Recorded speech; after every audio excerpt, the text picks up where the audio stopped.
नमस्कार। शनि साधना के हमारे इस कार्यक्रम में एक बार फिर आप सभी का स्वागत है। मैं आपका ज्योतिष मित्र पंडित हिमांशु ने आप सभी का स्वागत करता हूं और उम्मीद करता हूं कि आप सभी कुशल मंगल होंगे।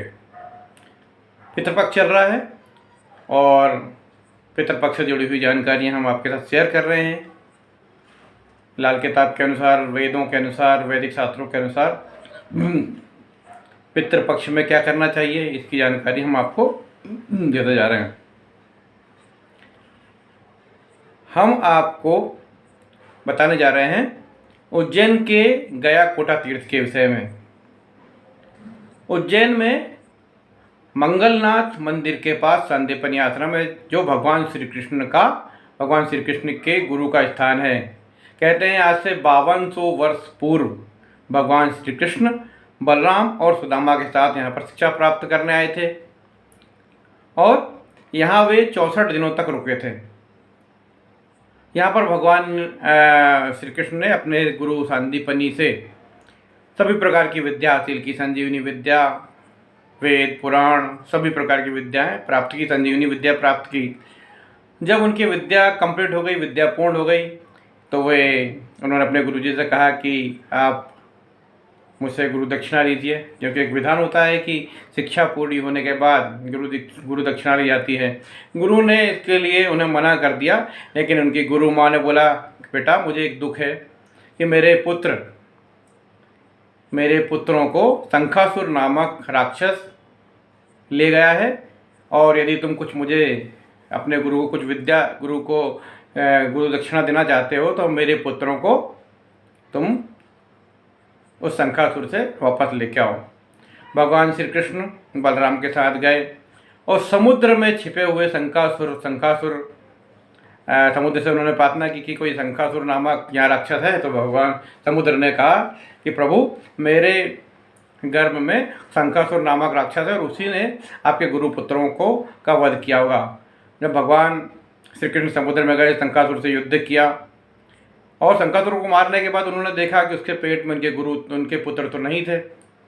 तब वो यमलोक गए और यमलोक जब वो गए तो उन्होंने यमराज से अपने एक पुत्र को वापस लेके आ गए और उस पुत्र का नाम दत्त था।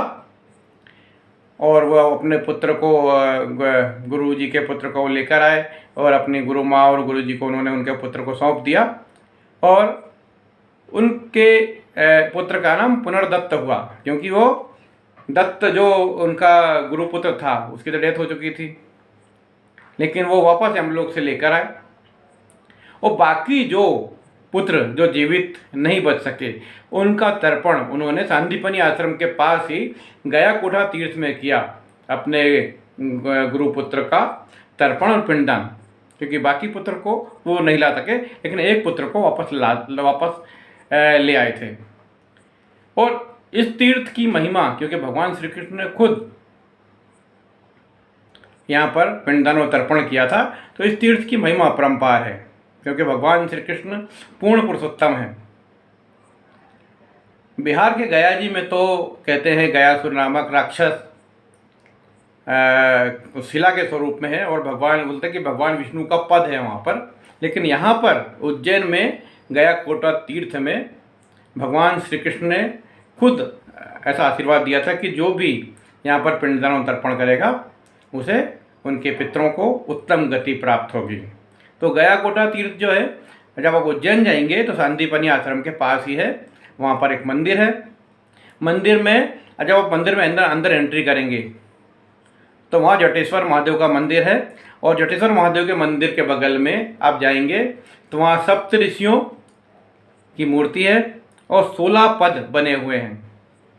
16 पद बने हैं। उन 16 पद जो मतलब एक एक तिथि का, जैसे 16 तिथियाँ होती हैं तो एक एक तिथि के अनुसार एक एक पद बना हुआ है। उसमें हम दूध चढ़ाते हैं, तुलसी चढ़ाते हैं और दूध तुलसी चढ़ाने के फूल चढ़ाते हैं। इससे क्या होता है, हमारे पितरों को सद्गति मिलती है और हमारा जो पितृ दोष है वो दूर हो जाता है, जिससे हमारे जीवन में संपत्ति और हमारे पितरों को सद्गति प्राप्त होती है। आप भी यदि उज्जैन जा रहे हैं तो उज्जैन में एक सिद्धवट है, उसके बारे में आपको जानकारी दे चुका हूँ।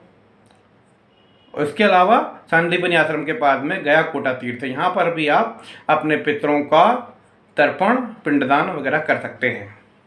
आपको मेरी ये जानकारी कैसी लगी इसके बारे में मुझे बताइए। मेरे चैनल को सब्सक्राइब कीजिए और अन्य लोगों से भी करवाइए। नमस्कार।